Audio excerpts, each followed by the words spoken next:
Radio. Les Français parlent aux Français.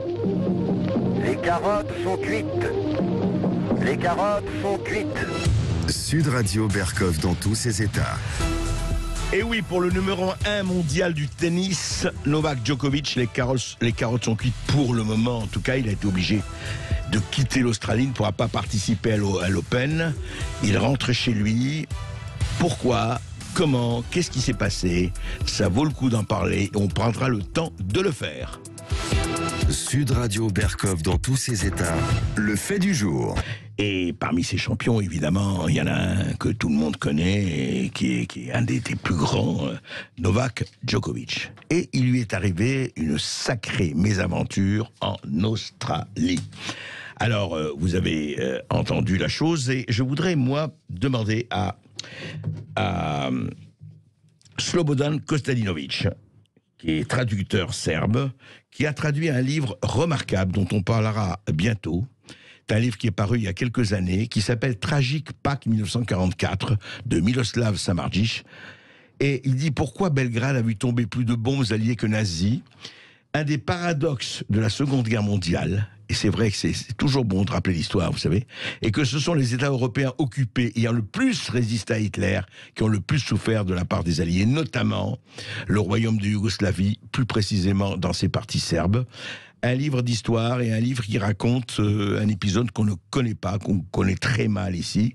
On en reparlera avec Slobodan Kostadinovic, mais en attendant, parlons effectivement de cette actualité qui est l'histoire de Novak Djokovic. Je rappelle, il avait obtenu son visa pour aller jouer en Australie. Ils apprennent, donc les autorités australiennes apprennent qu'il n'est pas vacciné. Et ça c'est cohérent avec les autorités australiennes qui ont pratiqué le zéro Covid, qui ont fermé leurs frontières de façon extrêmement, vraiment très très très forte. Et il faut rappeler aussi qu'ils ont même mis des gens en prison ou dans des établissements, je ne dirais pas des camps, mais enfin des établissements très très très surveillés. Enfin, la politique australienne a été très dure. Bon, ils disent il n'y a pas de raison que même le numéro 1 mondial du tennis, on ne l'applique pas. Mais c'est un peu plus compliqué l'histoire. Alors, Slobodan Kostadinovic, en fait, rappelons l'histoire, donc, il arrive en décembre, etc. Il a fait des tests, je crois, oui. Et il a eu lui-même le Covid. Oui, absolument. Racontez-nous. Il a été testé positif au Covid le 16 décembre, si j'ai bonne mémoire. Oui. Et donc, après, il y a eu des zones de flou, puisqu'il s'est retrouvé en Espagne. Et c'est là qu'il a observé sa quarantaine, je crois. Mm-hmm. Puis il a reçu des journalistes de l'équipe à Belgrade pour un interview du fait d'un trophée qui lui a été décerné. D'accord. Sportif, je crois. Et ensuite, il se rend en Australie, donc en ayant certainement demandé un visa qu'il a dû obtenir, en utilisant les règles. Il arrive le 5 janvier à Melbourne, voilà, en venant de Dubaï, et il est... Alors oui, effectivement, il a reçu une confirmation par Internet, en online, par l'Austrian, vous savez, les déclarations du travail, et là-dedans, ils disent, il est effectivement, il peut arriver, il n'y a pas de problème, et puis voilà. Il peut entrer sur le territoire australien. Voilà. Et entrer sur le territoire australien, voilà. Et le 5 janvier, il arrive, et dès la nuit même, il est arrêté à l'aéroport, il est interrogé. Et déjà même quand il était dans l'avion en vol, il y a le Premier ministre australien qui a cette déclaration cinglante qu'on ne verrait pas envers une personnalité comme ça aussi mondialement connue, qui était de dire s'il ne satisfait pas aux conditions, je peux le renvoyer par le premier avion chez lui. D'accord, carrément. Ce qui est quand même alors, étonnant. Il arrive, donc... il présente ses papiers, puis là on le retient pour vérification. Et donc on l'emmène dans un centre de rétention qu'on appelle un centre de rétention, qui est une sorte d'hôtel, mais où on découvre qu'il y a des réfugiés, enfin pas des réfugiés, des clandestins en fait, des migrants qui sont arrivés, des migrants, des clandestins, etc. Qui sont retenus dans cet hôtel sans pouvoir même sortir. J'imagine qu'il n'a pas eu de traitement de faveur, puisqu'il a quand même une alimentation qui est particulière. une façon de fonctionner qui est particulière. Parce qu'il est vegan, c'est ça? Je crois, oui. Oui, je crois qu'il est vegan, oui, absolument. Donc, et on le reconvoque. Alors lui dit, moi je viens pour participer à l'Open. Mais d'après ce qu'on sait, alors il y a évidemment des zones d'ombre, on va les regarder. Est-ce qu'au fond, il y avait une invitation officielle du comité australien? Il avait une autorisation à participer au tournoi de tennis. Donnée par les autorités... de l'autorité qui régule l'Open d'Australie. l'Australie. Voilà. Parce qu'il a présenté une exemption. Alors après, on s'est attaché de regarder si l'exemption était valable, puis ensuite si son test était... fiable, si ensuite il aurait bien respecté la période de quarantaine, mais il y a beaucoup de zones d'ombre, beaucoup de flou dans toute cette histoire, puisqu'on n'a pas accès à toutes les données. Oui, bien sûr. J'ai vu passer il y a un journal allemand qui avait essayé de démontrer que son test était falsifié, enfin le test positif était arrivé après celui... le test, il avait fait où? Il l'avait fait en Serbie. Oui, en Serbie, c'est ça, oui. Ouais, d'accord. Donc, il est donné, et là, le gouvernement australien dit, le Premier ministre et les ministres disent... D'abord, il y a un premier problème, c'est que le tournoi lui autorise la participation donc, au tournoi. Oui, le comité du tournoi, voilà. C'est ça. Donc, et le gouvernement fédéral, lui, voudrait l'expulser parce que... Pour eux, c'est un danger, tout ça. Donc il y a une confrontation, il y a comment dire, entre deux points de vue. Entre l'autorité politique et le comité sportif, absolument. C'est ça. Et le gouvernement décide de lui refuser son visa. Alors, ce qui est quand même curieux, c'est que le visa lui est accordé avant de partir. Donc, on a lu ici ou là que il avait essayé de forcer la porte du fait de sa notoriété. Mais il avait eu le visa. Il avait eu son visa. Bah oui. Ouais, mais d'accord. C'est quand même notable. Il faut rappeler ça. Et c'est le visa qu'on lui retire. Donc, il n'est pas venu sans rien. On lui a retiré le visa qu'il avait obtenu. Donc, il n'est pas venu sans papier. Voilà. Ouais. D'accord. Et alors, qu'est-ce qui se passe à ce moment-là? Donc, il y a polémique, etc. Voilà. Et il y a quelque chose d'assez étonnant, quand même, à part... c'est que les avocats du ministre de l'Immigration australien, puisque le ministre, il a dit, il est une icône pour les groupes anti-vaccins et est brandi comme un héros ou une icône du libre choix par les anti-vaccins. Donc, effectivement, on a l'impression, et encore une fois, sans entrer dans la polémique vax ou anti-vax, c'est la question du libre choix. La liberté d'expression qui dérange, parce que c'est quand même un pays, l'Australie, qui a 80% de vaccinés, je crois. Oui. Donc être icône des anti-vax, ça n'a pas vraiment de sens, surtout avec les mesures très autoritaires qu'ils prennent. Parce que j'ai vu passer des mais pour eux, un anti-vax ne doit pas entrer. Non, un anti-vax est interdit. C'est-à-dire, il ne faut pas qu'il y ait des anti-vax. Les anti-vax australiens, on les poursuit. C'est vrai, parce qu'en plus, dans tout le flot d'informations qui a été diffusé, il y a eu le fait qu'il y a une vingtaine d'autres joueurs qui ont obtenu les mêmes exemptions pour participer au tournoi et qui... on n'a pas parlé. Au tournoi de l'Open? Oui. Alors attendez, vous êtes sûr de ça? Je dis que j'ai entendu parler de ça, j'ai vu passer ce genre d'informations, mais je ne trouve pas d'informations sur le nom des joueurs. Parce qu'on en a pas. On l'a vu aussi, Augustin Moriot aussi, qu'il y a une vingtaine qui ont été exemptés. Bon, mais au-delà de ça, moi ce que je voudrais vous demander,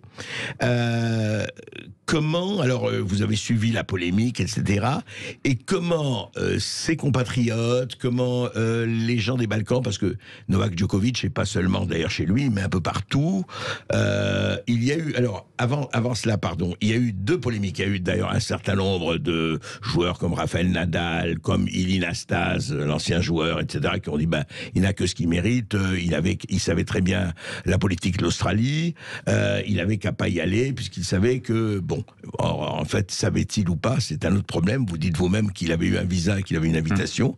Comment ça a été perçu? En fait, les gens n'ont pas été franchement étonnés parce qu'ils ont l'habitude du traitement injuste, à tout le moins, qui est fait aux sportifs serbes. Je peux citer 3 exemples, peut-être. Oui. D'abord, il y a le nageur Milorad Čavić qui, en 2008, au championnat d'Europe de natation, arrive premier, gagne la médaille d'or et en plus abat un record. En Australie? Non, c'est en Europe, en 2008. Ah oui, d'accord, 2008, oui, et donc, à la remise des médailles, il porte un t-shirt avec inscrit en serbe, en langue serbe, le Kosovo, c'est la Serbie. Il est suspendu de toute poursuite de la compétition et même condamné à une amende par la Ligue de natation. D'accord. Alors que c'est quand même ce que dit la résolution 1244 des Nations Unies.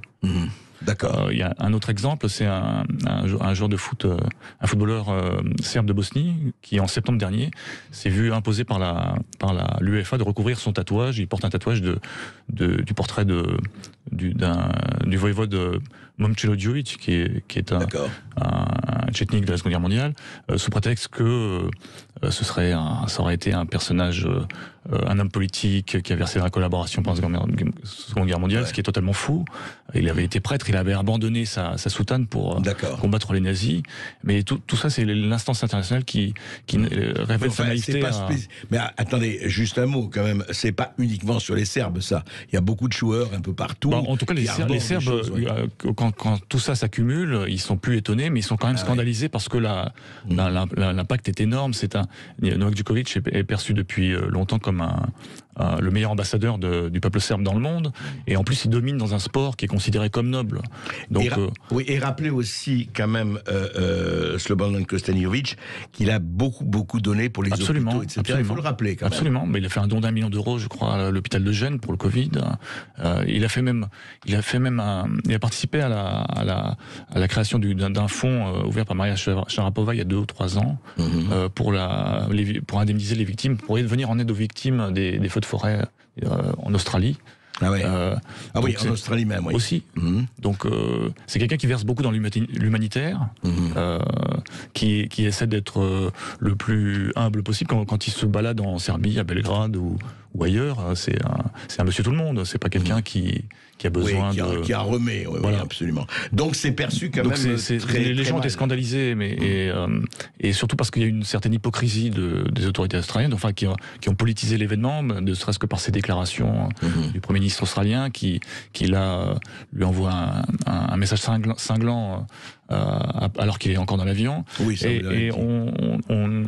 par contre, ce même Premier ministre australien, il y a quelques mois, il y a l'équipe de cricket anglaise qui devait participer en Australie à une compétition et qui a obtenu pour tous les joueurs et le staff, j'imagine, une exemption, donc un passe-droit pour pouvoir rentrer en Australie. Donc l'équipe de cricket anglaise était non vaccinée. Alors ça, on ne sait pas.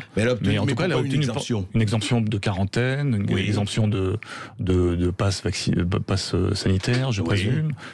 Et ils avaient même demandé, ces joueurs, à ce que leurs proches qui voyagent avec eux, parce qu'apparemment c'est une compétition qui dure plusieurs semaines, leurs proches aussi obtiennent la même exemption. Et le Premier ministre Boris Johnson avait demandé à son homologue Premier ministre australien qui a maltraité Djokovic de faire une faveur. Donc en sachant tout ça, il y a une certaine hypocrisie qui est mal perçue. C'est les 2 poids, 2 mesures. Voilà, il y en a d'autres. On va en parler tout de suite après ceci. À tout de suite. Sud Radio, Berkov dans tous ses états. Ici Sud Radio. Les Français parlent au français. Je n'aime pas la blanquette de veau. Je n'aime pas la blanquette de veau. Sud Radio, Berkov dans tous ses états. Et rappelons, puisque nous parlons de Novak Djokovic, qu'il a donné $1 million aux hôpitaux italiens pour le Covid-19, contre le Covid-19. Il a donné $1 million aux hôpitaux serbes, et également pour la même raison. Il a donné également pour la même raison de l'argent en Espagne. Il a donné de l'argent et beaucoup d'argent à l'Australie pour combattre les feux de forêt. Il a donné aussi pour les pauvres, les enfants pauvres de Melbourne. Il a donné, je rappelle, il a donné $1 million pour l'Open d'Australie en faveur des juniors, etc., etc. Donc, on peut pas dire qu'il a été extrêmement harpagon, qu'il a été extrêmement avare. Et puis, il y a autre chose quand même dont il faut parler. Je ne dis pas que ça a joué quelque chose, mais rappelons quelque chose. Le chef du cabinet du Premier ministre australien, Scott Morrison, le chef de cabinet, travaillait comme lobbyiste pour Rio Tinto. Et Rio Tinto, rappelons-le, c'est un géant minier multinational qui donc fait des forages en Libye pour les terres rares, notamment le lithium, parce qu'il y aurait du lithium en Serbie. Mais il cherche un peu de tout dans le monde entier. Ça, absolument. Et donc, il apparaît que Djokovic a soutenu les manifestations contre Rio Tinto en Serbie. C'est bien ça ? Alors de manière pas très claire, puisqu'en fait il poste, je crois que c'est sur Instagram, il poste une photo des manifestations et en mettant un message qui soutient la nature, l'air pur, tout ça. Donc forcément c'est plutôt un soutien qui est pas franc et massif, mais qui est un soutien quand même. Non, mais en tout cas c'est très intéressant. Et alors on se dit maintenant, Slobodan et nous auditeurs de Sud Radio, et en France, qu'est-ce qui se passe ? Alors est-ce qu'on recevrait nous en France Novak Djokovic ? Eh bien, Christophe Castaner, ancien ministre de l'Intérieur, député LREM, voici ce qu'il disait ce matin sur BFM. Écoutez. Djokovic, non vacciné, ne jouera pas à Roland-Garros. Il n'a pas vocation à jouer s'il ne respecte pas une règle qui va s'appliquer aux spectateurs, qui va s'appliquer aux ramasseurs de balles, aux professionnels qui vont travailler et tenir une boutique sur Roland-Garros. Dans quel monde serions-nous si on considère que parce qu'on est une star, on peut déroger à la règle ? Eh bien non. Dans quel monde serions-nous ? Et effectivement, dans quel monde serions-nous ? Eh bien, écoutez, ce monde, cher Christophe Castaner, il est accepté par la ministre des Sports, Roxana Maracineanu. Car voici ce qu'elle disait le 7 janvier, donc il y a une semaine, voici ce qu'elle disait sur France Info. Écoutez. Novak Djokovic pourra venir à Roland-Garros, même s'il n'est pas vacciné. En France, aujourd'hui, nous n'avons pas la même réglementation que l'Australie pour rentrer sur le territoire. Il pourra ne pas être soumis à la même organisation que ceux qui sont vaccinés, qui font partie de la même compétition, parce que lui ne sera pas vacciné, mais en tout cas, il pourra participer à la compétition, parce que le protocole, la bulle sanitaire de ces grands événements sportifs le permettra. Et ben voilà, alors qui a raison, qui a tort ? Est-ce la ministre des Sports qui dit Novak Djokovic pourra effectivement participer à Roland-Garros, c'est en mai prochain, on a le temps mais quand même, et Christophe Castaner qui dit il n'en est pas question. Il ne serait pas mauvais que notre majorité chérie accorde ses violons peut-être, enfin on verra bien en tout cas. Reste une chose, c'est que on peut se poser en tout cas la question, effectivement, le gouvernement australien a sa cohérence et peut-être sa légitimité, mais enfin quand on accuse, parce que voilà ce qu'ont dit les avocats. Les avocats du ministre de l'Immigration australien, je l'ai dit, je le répète pour la conclusion. Pourquoi, effectivement, on ne l'a pas gardé, il n'était pas question de le garder, il n'est pas question qu'il joue Le Pen. Voici ce qu'ils disent. Il est une icône pour les groupes anti-vaccins et il est brandi comme un héros, une icône du libre choix. Alors, Slobodan, est-ce que le libre choix devient un péché quasiment... La liberté d'expression est un peu partout, un peu rognée tous les jours. Donc, on peut se poser la question. Merci beaucoup. Merci de m'avoir invité. Et puis nous reparlerons effectivement de ce qui s'est passé en 1944 et de la Serbie et des Balkans. Et ce qui s'est passé en 1944, vous en parlez dans votre livre Tragique Pâques 1944 qu'on peut retrouver en librairie et sur Internet. Merci beaucoup. Et puis vous nous appelez au 0826 300 300, vous qui nous écoutez, pour réagir à cette affaire Djokovic. À tout de suite.